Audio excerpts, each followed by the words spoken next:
Gálatas capítulo 2, versículo 11 a 14. Assim diz a palavra do Senhor. Quando, porém, Cefas veio a Antioquia, resisti-lhe face a face, porque havia se tornado repreensível. De fato, antes de chegarem alguns da parte de Tiago, ele comia com os gentios. Quando, porém, chegaram, começou a afastar-se. Por fim, separou-se, temendo os da circuncisão. E também os demais judeus se fizeram hipócritas juntamente com ele, a ponto de o próprio Barnabé ter se deixado levar pela hipocrisia deles. Quando, porém, vi que não procediam corretamente segundo a verdade do evangelho, eu disse a Cefas, na presença de todos: se você que é judeu vive como gentil e não como judeu, por que quer obrigar os gentios a viverem como judeus? Amém. Meus irmãos, o filósofo dinamarquês Søren Kierkegaard observou que grande parte da nossa sociedade vive brincando de esconde-esconde, num eterno baile de máscaras. Nós colocamos a nossa máscara diariamente. Colocar a nossa máscara tornou-se um ritual diário tão comum quanto escovar os dentes. Nós dissimulamos, nós fingimos, nós aparentamos uma aparência e ocultamos as nossas convicções, porque nós somos aterrorizados com a possibilidade de sermos expostos publicamente. Nós vivemos numa cultura, irmãos, que nos ensina a moldar a nossa identidade pelo valor da aprovação constante de outras pessoas.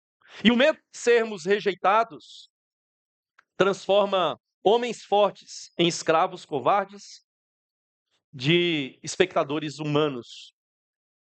E nós vivemos sempre em busca dessa aprovação. Contudo, como eu já disse, o filósofo Kierkegaard adverte que chegará a hora da meia-noite, em que todas as máscaras cairão e a verdadeira natureza de cada um será revelada. Irmãos, o medo do homem transforma a nossa vida em um teatro covarde para evitar o julgamento das pessoas à nossa volta. Pessoas que são passageiras assim como nós.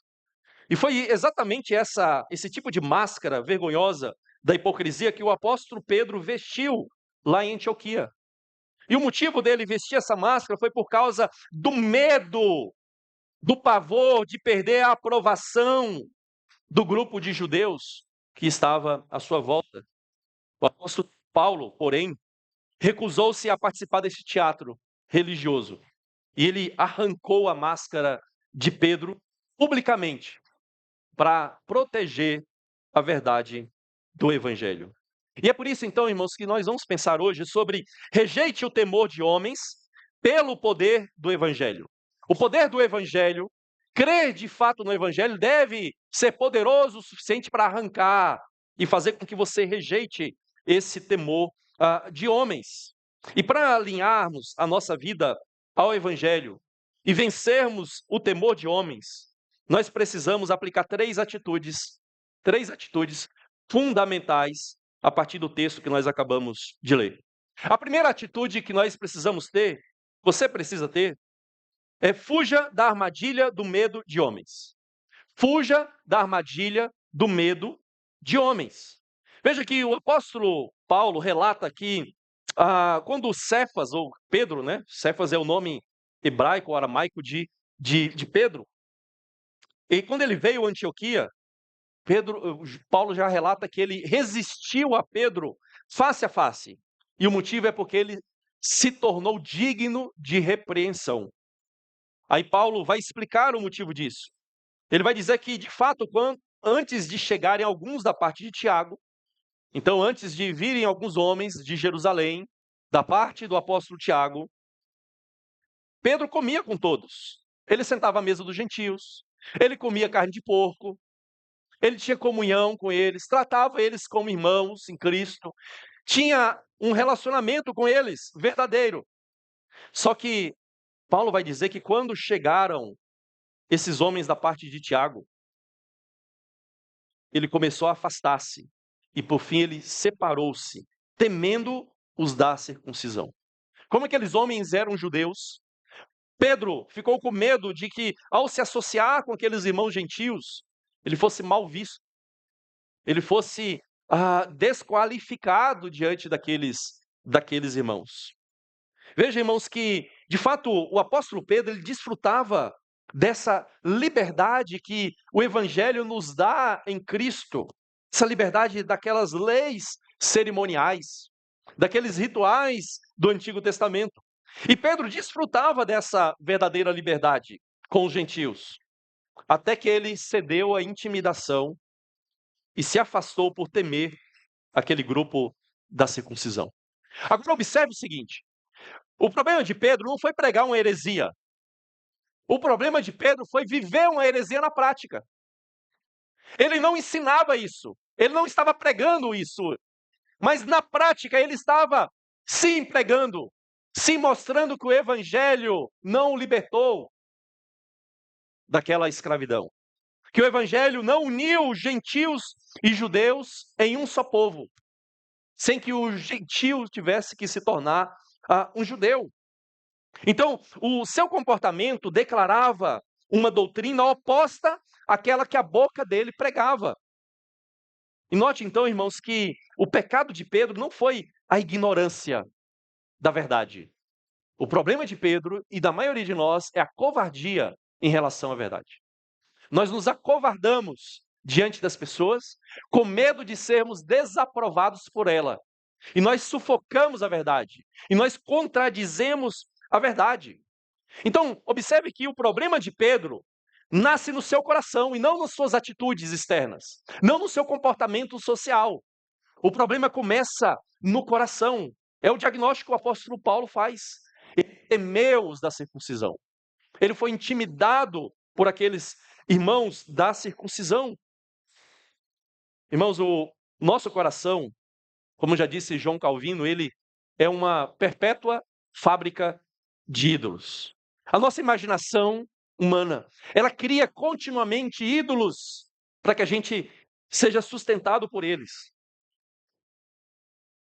E quando nós aceitamos, ou quando nós necessitamos da aceitação de alguém para nos sentirmos seguros, nos sentirmos amados, nos sentirmos queridos, aprovados, nós acabamos transformando essas pessoas em um Deus que dita o nosso comportamento, que governa a forma como nós agimos diante delas.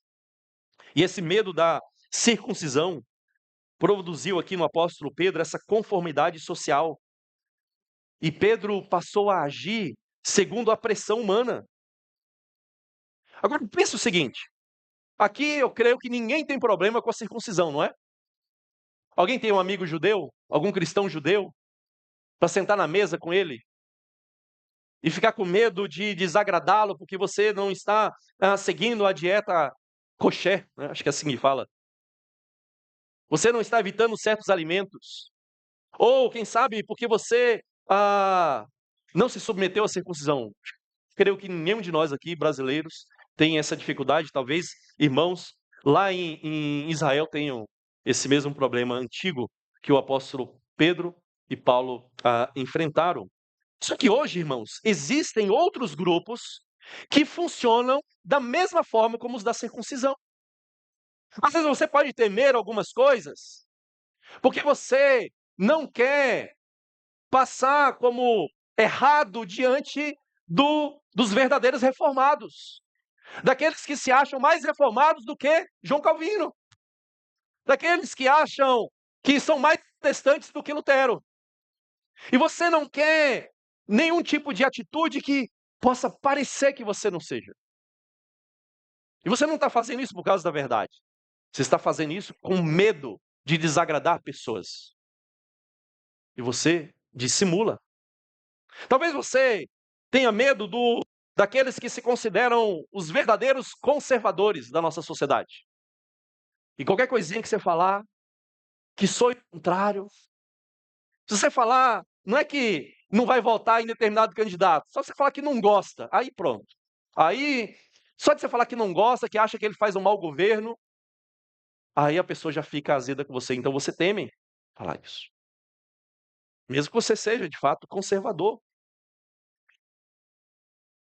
Em alguns lugares, você pode observar aqueles grupos que se consideram os verdadeiros avivados, pentecostais, e você teme ser excluído por essas pessoas. Quantos já passaram por isso em algum momento da vida? Teme não ser visto como uma pessoa espiritual diante delas. Irmãos, observe que o evangelho acaba sendo substituído por identidade partidária, como se nós fôssemos parte de tribos isoladas. E nós acabamos criando divisões pecaminosas, que não são justas, não são por causa da verdade do evangelho. Quando a verdade está em jogo, sim, nós devemos causar, ou melhor, a pessoa já causou divisão ao negar a verdade. Agora, quando é por questões secundárias, questões que a Bíblia mostra que não tem nada a ver com a verdade do Evangelho, nós não podemos causar divisão no povo de Deus. Mas o grande problema é que nós tememos mais aos homens do que a Deus. É como escreveu certo autor: as pessoas são grandes diante de nós e Deus é pequeno. E é por isso que nós tememos mais as pessoas, porque elas são mais reais, porque elas têm mais poder sobre a nossa vida do que Deus. E nós diminuímos a Deus, porque tememos mais as pessoas. E veja então, queridos, que a fraqueza de Pedro demonstra claramente que até cristãos experientes, pensa só, Pedro, Pedro, era aquele que estava à frente dos demais apóstolos, por ser o mais velho, por ter sido designado por Jesus para isso.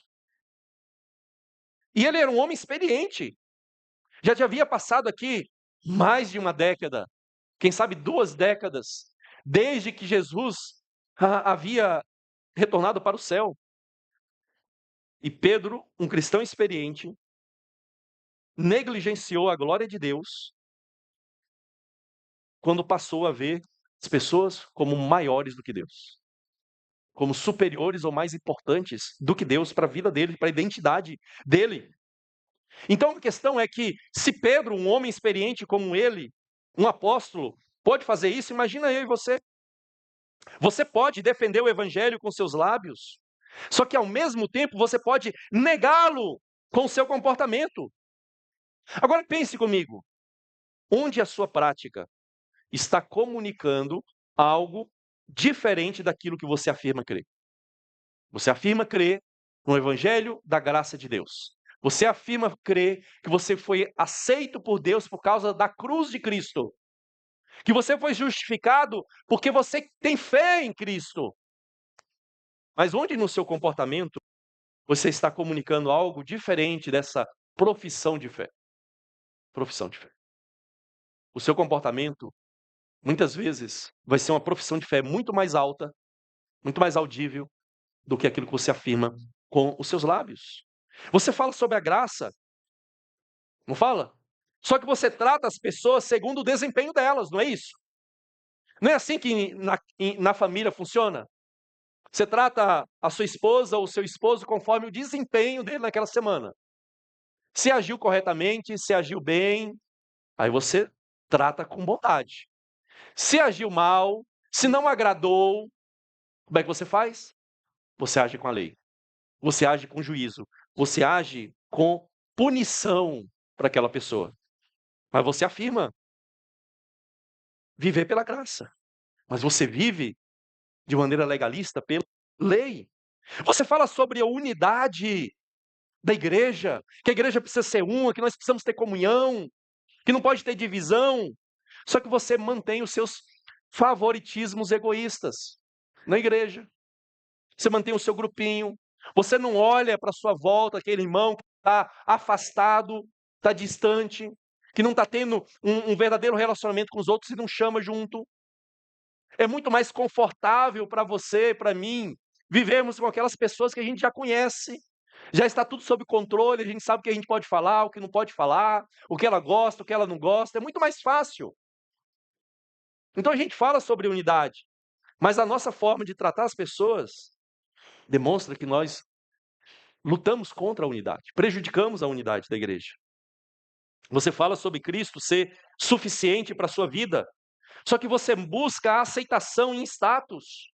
Você busca a aceitação na tradição, na moralidade ou no partidarismo. É como se você fosse um escravo liberto.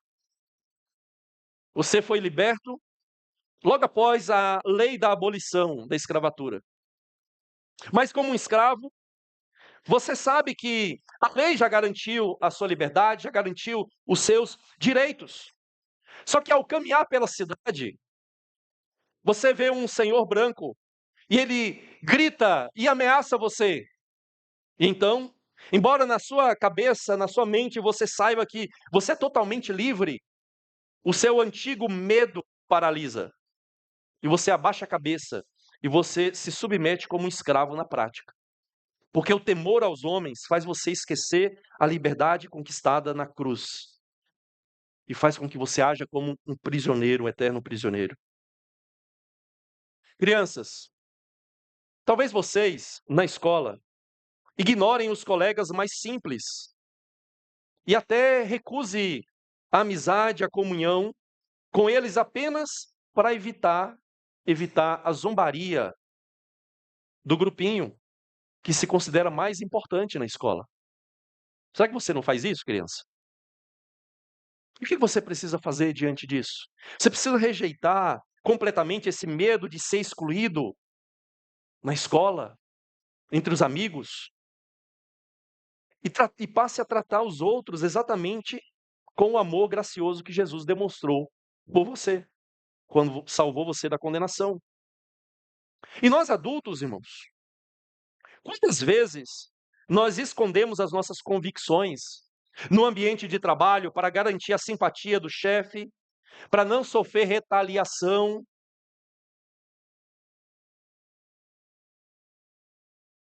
para garantir o nosso desempenho profissional? Quantas vezes isso acontece? Muitas vezes você evita a comunhão com cristãos mais simples e busca a aproximação exclusiva com líderes influentes da igreja, apenas para garantir o seu status diante da comunidade. Você abandona a liberdade que Cristo conquistou e adota regras humanas rigorosas apenas para evitar críticas de pessoas moralistas que estão com o radar ligado para julgar a menor aparência de desvio. Então, diante disso, irmãos, o que nós precisamos fazer é realmente destruir esse ídolo da aprovação humana no nosso coração. E para que a gente possa vencer esse ídolo da aprovação humana, Deus e Cristo precisam ser maior diante dos nossos olhos do que as pessoas.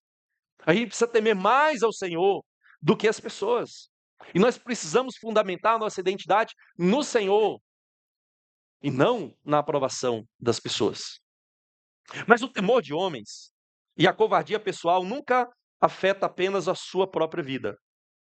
O pecado do temor aos homens sempre transborda e arrasta outras pessoas para o mesmo buraco. E aqui está a segunda atitude que nós precisamos ter. Interrompa o efeito dominó da hipocrisia. Nós precisamos colocar um freio e interrompermos esse efeito. Por quê, irmãos? Porque veja o verso 13. O apóstolo Paulo diz: e também os demais judeus se fizeram hipócritas juntamente com ele, a ponto de o próprio Barnabé ter se deixado levar pela hipocrisia deles. Veja que a simulação do apóstolo Pedro exerceu uma pressão na igreja e arrastou outros judeus, mesmo o leal Barnabé, para o mesmo engano. Um homem que sabia muito bem a verdade, um homem que pregava ao lado do apóstolo Paulo nas missões, um homem que ajudou o apóstolo Paulo a ser recebido e acolhido na igreja e não ser rejeitado. E o próprio Barnabé foi arrastado pelo efeito Pedro, pela atitude de Pedro, pela postura de Pedro. Então vejamos que as nossas atitudes pecaminosas geram uma força gravitacional perigosa, que contamina as pessoas ao nosso redor e destrói a comunhão autêntica da igreja. Quem age guiado pelo medo das pessoas, não apenas comete hipocrisia ao adotar uma conduta exterior que contradiz frontalmente as suas convicções. Não, não é só isso. Não é meramente uma máscara. O problema é que ele está contradizendo o evangelho, está causando dano às pessoas. Eu não quero que você olhe para esse texto e ache que o problema aqui é um mero fingimento ou hipocrisia religiosa de alguém que não vive a verdade na prática. Não, o problema aqui é mais profundo. O problema aqui é realmente querer agradar pessoas de forma contrária ao verdadeiro evangelho, contrária ao que a palavra de Deus ensina. Pense, por exemplo, no líder que ignora os irmãos mais simples para agradar visitantes ricos. Essa pessoa, esse líder, ele acaba ensinando secretamente toda a congregação a imitar o seu elitismo pecaminoso. É aquilo que o próprio Tiago, na sua carta, vai condenar. Chega um pobre na igreja, ele fala: senta ali, senta aqui no chão. Senta um rico, ó, senta aqui no primeiro lugar. Esse favoritismo. E um líder agir dessa maneira, ele vai influenciar outros a agir da mesma forma. Um líder de jovens, por exemplo, que ri de piadas mundanas para agradar ímpios populares e acaba arrastando outros jovens da igreja para a mesma atitude hipócrita na sua vida diária.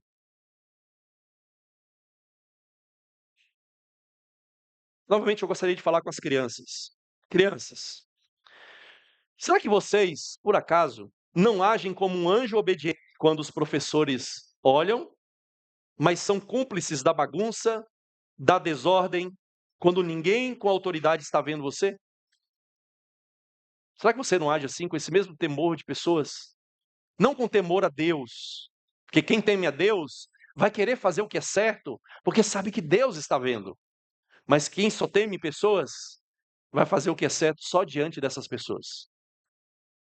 E quando essas pessoas não estiverem presentes, você vai fazer aquilo que é errado, aquilo que agrada o seu próprio coração pecaminoso. Será que vocês não vão com seus coleguinhas zombar de um aluno desprezado apenas para ser aceito pelo grupo?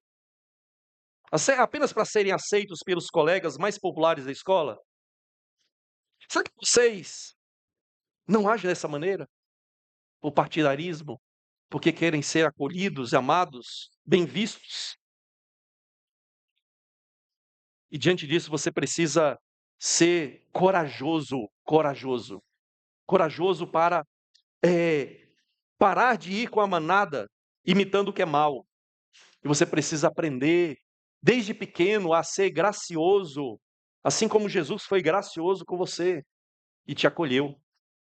Mas nós adultos, irmãos, nós adultos talvez suavizemos o evangelho dentro da nossa casa, para não desagradar parentes incrédulos. E nós acabamos arrastando a nossa família para um cristianismo sem a cruz, sem o evangelho. Por quê? Porque queremos agradar pessoas. E com isso nós influenciamos os nossos filhos, influenciamos o cônjuge de uma maneira errada e afastamos a eles do evangelho verdadeiro.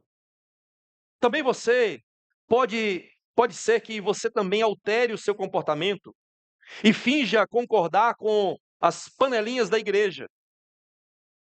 E com isso você induz novos convertidos a copiarem a sua dissimulação. Pessoas novas vão chegando à igreja e vão vendo crentes antigos agindo de maneira errada, e elas vão seguir a manada, vão seguir a maioria, vão seguir aqueles que são influentes na igreja. Então, irmãos, nós precisamos perceber que o nosso comportamento ele tem implicações, como teve implicações ali o comportamento de Pedro, a atitude de Pedro. Porque as pessoas ali, e até pessoas maduras, Barnabé era um homem maduro, ele foi influenciado pela atitude do apóstolo Pedro. Quem sabe você esconde que é cristão no trabalho, só para ser aceito na roda dos amigos, dos colegas. E com isso você está ensinando para outros cristãos que talvez estejam ali no seu próprio ambiente de trabalho, ensinando a covardia diante da verdade do evangelho. Então, o que nós precisamos fazer, queridos, é quebrar hoje mesmo esse ciclo destrutivo do temor aos homens e nos arrependermos desse tipo de atitude, para que a sua influência conduza os fracos de volta a Cristo. Lembra do texto que nós lemos durante o culto? O apóstolo Pedro diz, o apóstolo Paulo, melhor dizendo, ele diz que nós precisamos sim agradar ao nosso próximo, ao nosso irmão, aquele que é mais fraco na fé. Mas ele não está dizendo que você precisa ser fingido. Ele não está dizendo que você deve fazer isso negociando a verdade do evangelho, comprometendo o evangelho, a verdade de Deus, não. Ali ele está falando num contexto de que um irmão recém-convertido, ele vindo do paganismo, ele tinha dificuldades com aqueles alimentos que ele tomava lá fora. Ele estava acostumado a comer uma carne como um sacrifício a um ídolo. E depois você pega aquela mesma carne que ele estava acostumado a comer como um sacrifício, e você coloca diante dele, e ele vai continuar comendo como uma comunhão com aquele ídolo. Assim como a participação na ceia, a comunhão com o corpo de Cristo. Assim também, a participação naquele sacrifício representava a comunhão com aquele Deus. Um cristão esclarecido, ele ia entender, não, mas a carne não tem nenhum poder místico nela. A carne continua sendo carne. Eu não estou reconhecendo aquele Deus, não estou adorando aquele Deus, então não tem nenhum problema eu comer. E Paulo fala disso, é verdade. Mas para o seu irmão tem. Se você come com aquele irmão come como um sacrifício, ele comete idolatria, você está fazendo ele pecar. Então Paulo diz, agrade o seu irmão naquilo que é bom para a edificação dele, para o bem dele. Você consegue sentar numa mesa e tomar um vinho, tomar uma cerveja, um chopp, qualquer coisa que seja, não importa. Porque você sabe que a Bíblia não proíbe isso. Você sabe que você pode receber aquele alimento como dádiva de Deus. Você sabe também que você não pode exceder na bebida. Você não pode ficar embriagado por ela. Você não pode ter o seu sentido, as suas faculdades afetadas por ela. Você sabe disso.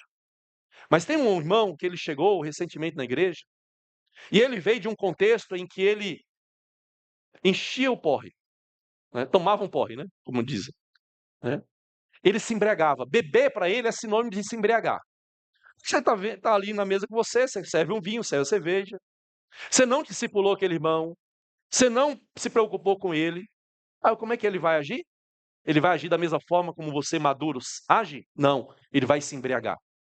Aí mais ainda, ele vai para a casa dele, ele vai começar a comprar engradados de cerveja, garrafas e garrafas de vinho, e ele vai começar a se embriagar. E ele vai começar a pecar e pecar contra o Senhor. Por quê? Porque você influenciou isso. Então perceba a diferença, irmãos. Perceba a diferença entre você querer agradar para a edificação daquela pessoa, para não causar um tropeço, não induzir aquela pessoa ao pecado, e você querer agradar pessoas por temor a elas, porque você quer ser visto, bem visto por elas, porque você não quer sofrer nenhum tipo de censura. Essa é a diferença. Essa é a diferença do que o apóstolo Paulo fala aqui, daquilo que o apóstolo Paulo fala lá aos romanos, ou aos coríntios também, ele diz a mesma coisa. Então quebre esse ciclo destrutivo de temor às pessoas. Porque senão você vai arrastar pessoas junto com você. Você vai arrastar sua família, você vai arrastar os seus irmãos, e você vai estar pecando contra o Senhor. Irmãos, e sempre que o temor hipócrita de homens ameaça contaminar e dividir a igreja do Senhor, nós precisamos agir com firmeza bíblica para preservar a integridade da fé cristã. Sempre que esse temor hipócrita ameaça contaminar e dividir a igreja, nós precisamos agir com firmeza bíblica, com coragem bíblica, para preservar a integridade cristã. Por isso, a terceira atitude que nós precisamos ter é alinhe a sua vida ao prumo do evangelho. Alinhe a sua vida ao prumo do evangelho. Olha o verso 14. Quando, porém, vi que não procediam corretamente segundo a verdade do Evangelho. Eu disse a Cefas, da presença de todos: se você, que é judeu, vive como gentil e não como judeu, por que quer obrigar os gentios a viverem como judeus? Veja que Paulo, ele confrontou Pedro publicamente. Ele não chamou Pedro num canto. Jesus fala em Mateus, no Evangelho de Mateus, conforme está registrado lá, que se um irmão pecar, se você vê um irmão pecar, você vai exortá-lo sozinho com ele, não é? Mas por que Paulo não fez isso aqui? Porque Pedro estava cometendo um pecado público e estava influenciando outros irmãos a andarem pelo mesmo caminho. E se ele fizesse de maneira meramente velada e aqueles outros não entendessem o que estava acontecendo, a igreja seria gravemente prejudicada.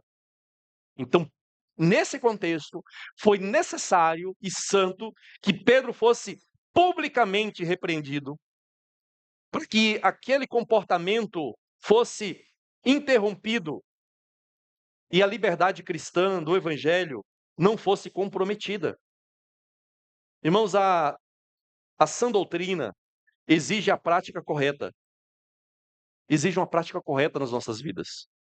Porque a justificação pela fé não é apenas a forma como nós entramos no reino, mas a justificação pela fé, o evangelho da graça, é o prumo que corrige as nossas ações diárias. Talvez você conheça um prumo de um pedreiro. Eu cresci, eu lembro do meu tio construindo a sua casa.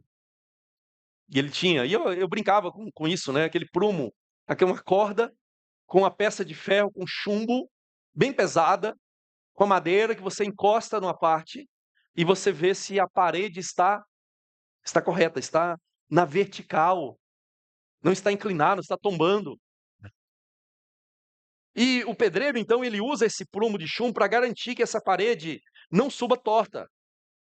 E a verdade da justificação também, irmãos, ela é o prumo que denuncia quando a nossa conduta abandona a graça de Cristo.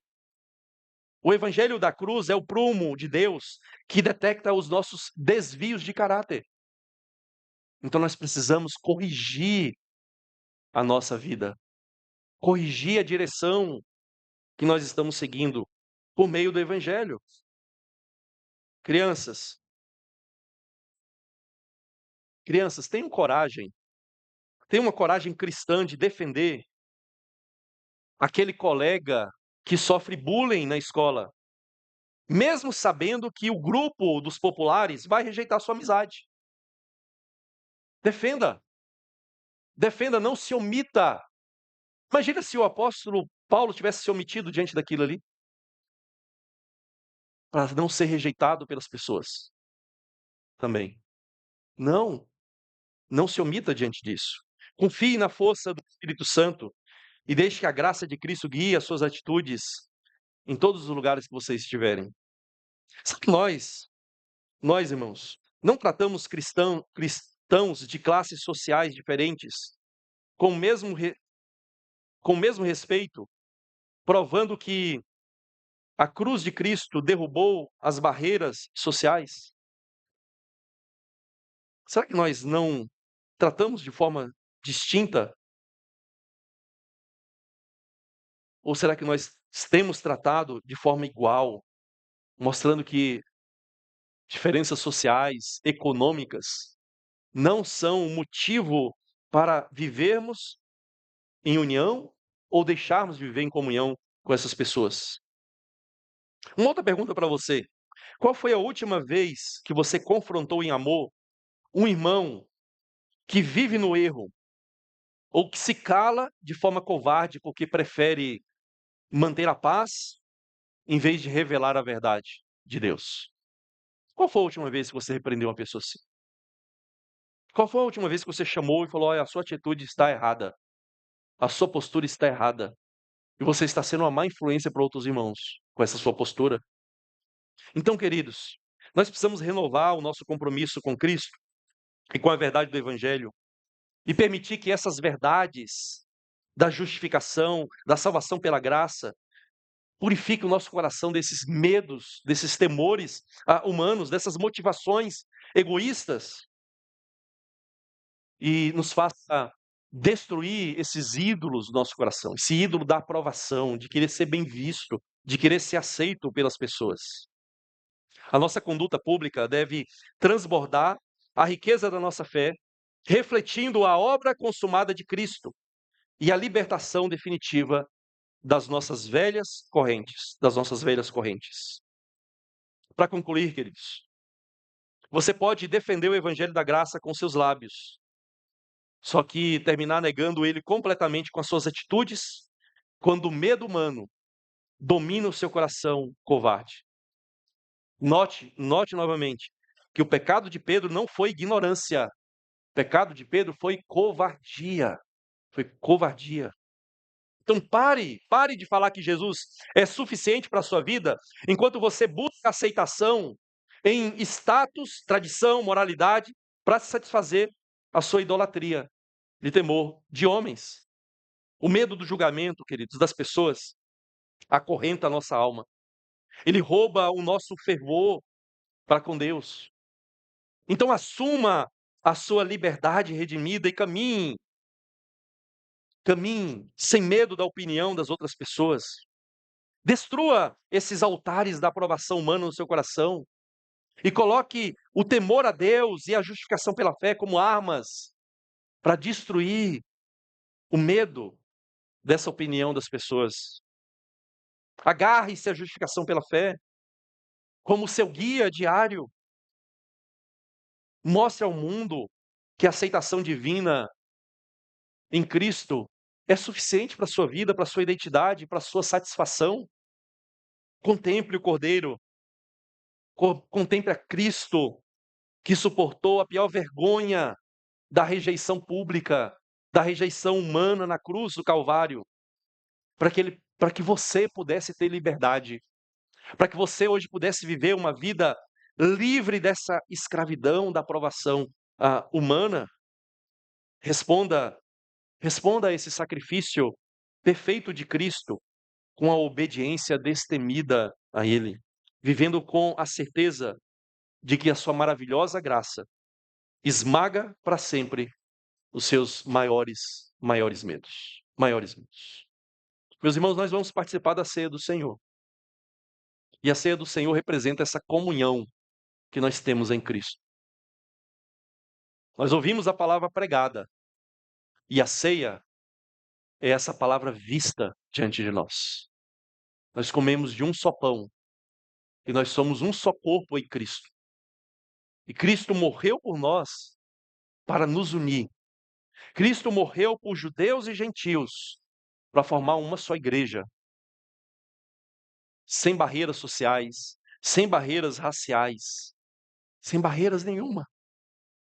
E nós precisamos, ao participarmos da ceia do Senhor, vivenciarmos isso na prática. Antes de passarmos para a ceia, nós vamos orar ao Senhor